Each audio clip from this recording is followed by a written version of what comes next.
Halo, assalamualaikum warahmatullahi wabarakatuh. Jumpa lagi dengan saya di channel Babang Service. Oke guys, di hadapan kita sekarang udah terdapat satu unit HP Oppo dan ini udah dikasih lakban ya. Kata yang punya ini LCD-nya udah lepas ya.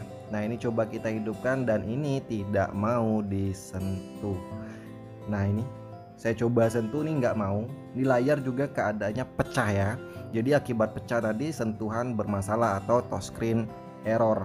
Nah untuk handphone ini sendiri itu tipenya Oppo A71 atau CPH1717.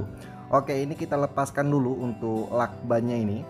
Nah ini kita rapikan dulu ya sedikit. Ini lakbannya melingkar guys, dia mengelilingin di bagian layarnya ya.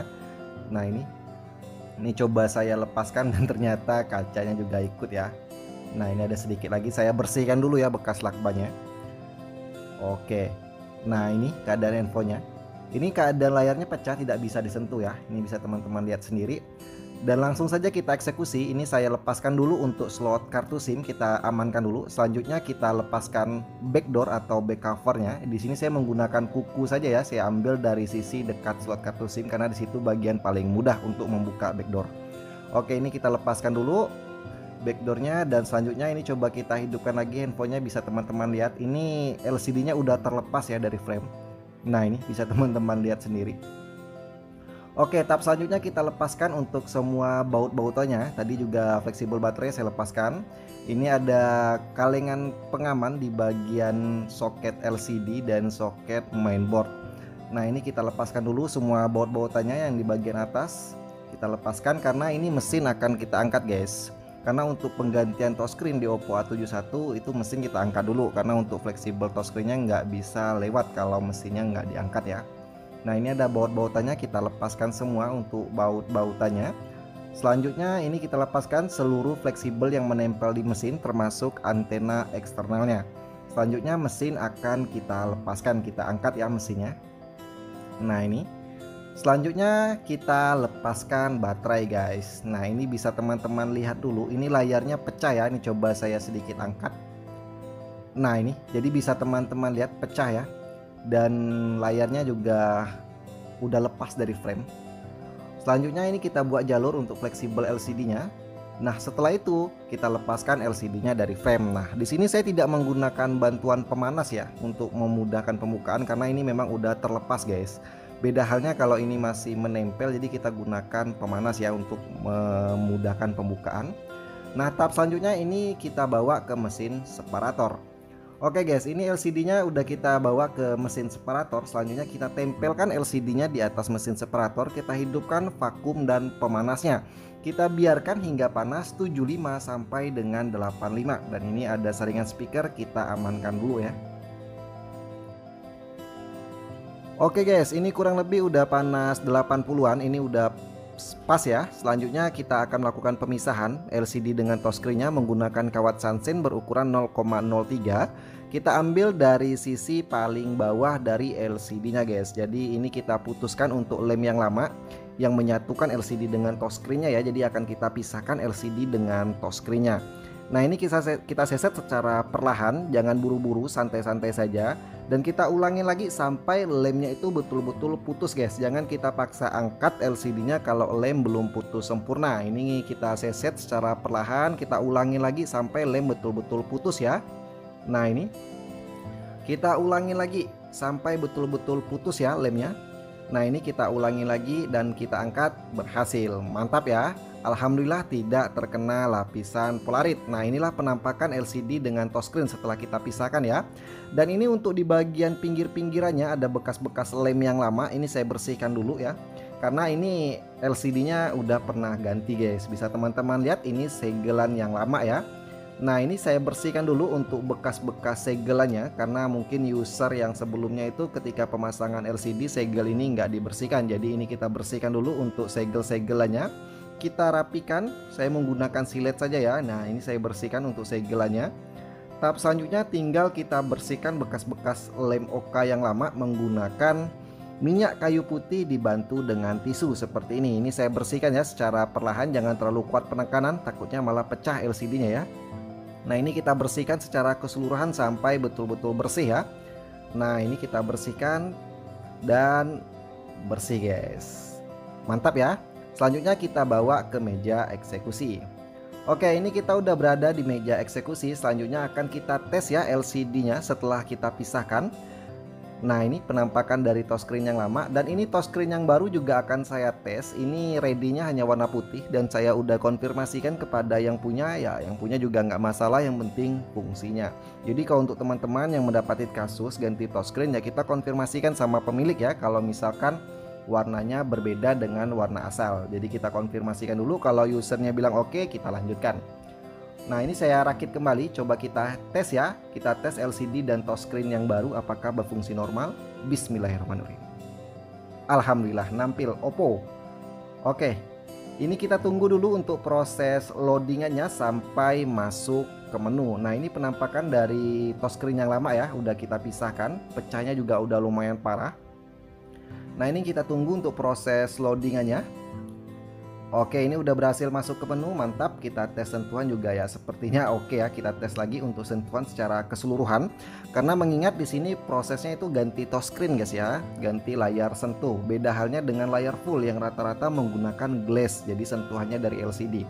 Nah kalau di kesempatan kali ini kita betul-betul mengganti touchscreen. Jadi mungkin banyak teman-teman yang menyamakan kalau misalkan glass dengan touchscreen itu sama. Sebenarnya beda ya, kalau glass itu hanya kaca saja, sedangkan sentuhan dari LCD. Nah ini sendiri ini touchscreen guys ya, karena kalau tanpa touchscreen dia tidak akan bisa disentuh. Jadi kalau kasusnya nggak bisa disentuh seperti ini ya, ganti touchscreen itu solusi mantap ya, tanpa harus ganti LCD asalkan LCD masih normal. Oke, ini touchscreen juga udah kita tes, ternyata mantap ya, nggak ada kendala. Dan kembali kita lepaskan untuk mesinnya, dan touchscreen kita lepaskan juga, baterai dan LCD-nya kita angkat kembali. Oke, ini kita pinggirkan dulu untuk frame-nya. Selanjutnya kita pinggirkan juga ya untuk di bagian kaca yang lama. Nah ini LCD-nya guys, dan nah ini juga ada double tip di bagian bawah. LCD yang barunya juga nggak dipasang sama tuser sebelumnya, jadi ini kita lepaskan dulu untuk segel yang lamanya. Kita pasangkan kembali ya LCD-nya, kita presisikan seperti ini. Kita ratakan di bagian kalengan belakang LCD-nya guys, kita presisikan seperti ini ya. Nah ini kita betul-betul presisikan, jangan sampai miring ya. Oke, dan ini udah mantap, udah rapi. Selanjutnya kita ambilkan frame. Dan di kesempatan kali ini kita tidak menggunakan lem oka cair ya, ataupun lem oka kering, melainkan saya menggunakan double tip bening berukuran 0,02. Jadi double tip tipis ya, kecil. Nah untuk tahap awal ini double tip saya tambahkan dulu di bagian tengah-tengah framenya seperti ini, untuk penahan LCD-nya guys. Jadi untuk di tengah-tengahnya ini saya kasih double tip, dan kita cek ya, kalau framenya agak bengkok kita luruskan dulu, dan ternyata ini framenya ada pecah ya sedikit, atau retak bagian dalamnya. Jadi coba kita presisikan, kita luruskan karena sedikit bengkok guys. Dan di bagian tengahnya kembali kita tambahkan double tip seperti ini, dan kita lepaskan untuk pengaman double tipnya. Nah untuk teman-teman pemula ini alternatif saja ya. Jadi kalau teman-teman misalkan terkendala nih, nggak ada lem oka, nggak ada lampu ultraviolet, karena lem oka cair kan tidak mau kering kalau tidak terkena lampu ultraviolet. Jadi ini alternatif khusus untuk pemula. Nah selanjutnya kita presisikan LCD-nya, dan tinggal kita ambilkan touchscreen yang baru dan kita buka segelan di touchscreen yang barunya guys. Nah ini kita lepaskan untuk segelnya. Selanjutnya kita tambah double tip di bagian pinggir-pinggiran touchscreen seperti ini. Nah inilah gunanya kita menggunakan double tip tipis seperti ini, yang ukuran 0,02 atau 0,03 juga nggak masalah ya. Cuma saya rekomendasikan yang 0,02 seperti ini, karena biar double tipnya tidak kelihatan sampai ke pinggirannya guys. Jadi ini di bagian pinggir-pinggiran touchscreen yang pas jalur hitamnya itu, kita tambahkan double tip seperti ini, kita ratakan, jangan sampai double tipnya ke tengah. Jadi kalau double tipnya itu ke tengah malah kelihatan itu bisa jelek guys ya. Ya jadi ini kita ratakan double tipnya di bagian pinggir-pinggirannya, termasuk di bagian atas dan bawahnya guys. Kita tambahkan double tip seperti ini. Nah ini ada yang berlebih, kita potong saja. Oke, nah ini kita ratakan double tip ya. Di atasnya dan di bawahnya juga kita tambahkan double tip guys. Jadi ini alternatif khusus untuk pemula ya. Jadi kalau misalkan teman-teman nih baru coba untuk ganti touchscreen, terkendala di alat yang nggak punya lampu ultraviolet, yang nggak bisa menggunakan oka, ini solusi untuk pemula. Jadi kalau mau diikutin silahkan ya. Dan ini ada saringan speaker telepon, kembali kita pasangkan ya. Ini saya tambahkan lem tadi. Selanjutnya kita pinggirkan dulu untuk touchscreen yang baru. Kita bersihkan dulu di bagian LCD-nya. Nah, untuk pembersihan ini usahakan betul-betul bersih ya. Jangan sampai ada bekas lem yang lama atau debu. Karena kalau ada debu otomatis kelihatan guys ya. Nah, ini selanjutnya setelah bersih baru kita tambahkan lem di bagian frame-nya, di pinggir-pinggiran frame-nya seperti ini. Dan lemnya ini sendiri saya gunakan itu lem T7000 berwarna hitam. Mungkin untuk para teknisi mungkin udah tidak asing ya dengan lem ini, karena salah satu lem yang recommended, karena untuk proses pengeringannya cepat, untuk daya rekatnya mantap. Jadi ini sangat rekomendasi ya.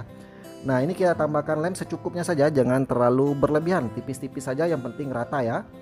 Nah, setelah kita ratakan lem di frame, selanjutnya ini saya untuk pengaman di bagian double tipnya kita lepaskan. Nah, ini kita lepaskan ya untuk pengaman double tipnya. Nah, ini bisa teman-teman lihat sendiri, ini warna bening ya. Jadi ini ekstra tipis, jadi otomatis tidak kelihatan ya. Kalau udah bekas pasang touchscreen ini otomatis nggak kelihatan double tipnya dari luar ya. Oke, setelah kita lepaskan, selanjutnya kita bersihkan guys. Siapa tahu ada debu ya, kita bersihkan. Jangan sampai ada debu guys ya. Setelah betul-betul bersih, baru kita presisikan touchscreen-nya di LCD. Nah, ini kita presisikan touchscreen-nya, kita masukkan fleksibelnya, kita presisikan atas bawah kiri kanannya ya, jangan sampai miring atau jenjong.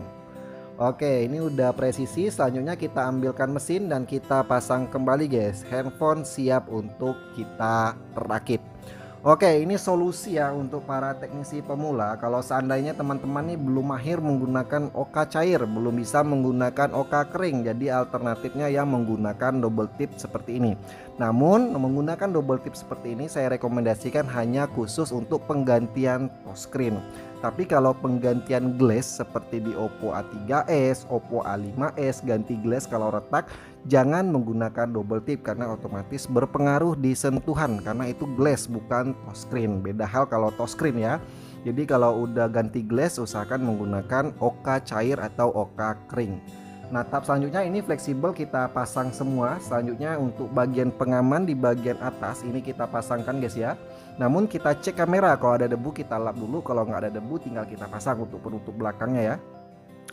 Nah, ini sudah kita presisikan semua untuk penutup-penutup bagian belakangnya, dan selanjutnya kita pasangkan backdoornya guys. Nah, ini hati-hati penekanan jangan terlalu kuat, takutnya kalau terlalu kuat malah touchscreen bisa pecah ya. Oke, ini kita pasangkan kembali untuk slot kartu, kita pasangkan untuk karet pengepresnya ya. Ini kita kasih karet pengepres ya. Untuk pengepresan sendiri bebas-bebas saja. Nah, ini slot kartu SIM kita pasangkan. Untuk pengepresan ini bisa menggunakan penjepit khusus LCD ya, bisa juga menggunakan karet seperti yang saya lakukan saat ini ya. Namun kalau saya pribadi kan dominan menggunakan karet. Oke, ini kita tinggal tunggu kering kurang lebih 30 menit. Oke guys, balik lagi, ini kurang lebih udah 30 menitan, hampir 1 jam ya saya diamkan, dan usernya juga udah OTW mau ngambil handphonenya. Jadi ini karet segelnya, karet pengepresnya kita lepaskan dan kita hidupkan. Mantap ya, nampil. Ini ada sejenis sisa-sisa lakban yang lama ya, kita bersihkan dulu. Kita masuk penggeletekan, 1, 2, 3.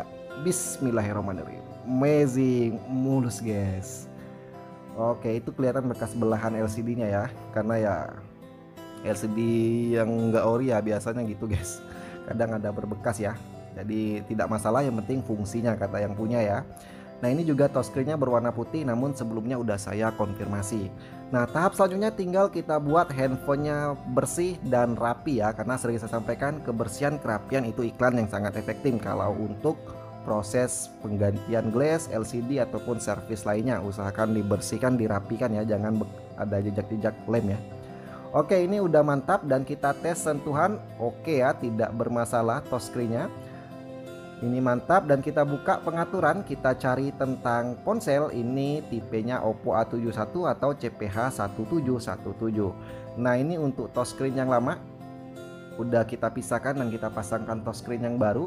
Dan tahap selanjutnya kita tes kamera, karena yang ditakutkan oleh para user ya umumnya itu yang dikhawatirkan kamera buram kalau bekas ganti touchscreen. Nah, ini kita cek kamera depan. Oke, mantap, nggak ngeblur. Dan kamera belakang mantap guys, nggak buram ya. Oke, ini mantap dan handphone nih udah selesai, tinggal kita serahkan kepada pemilik.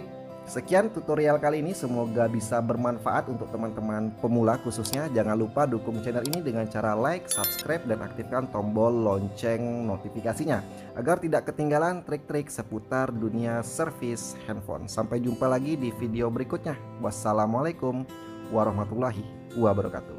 Bye bye.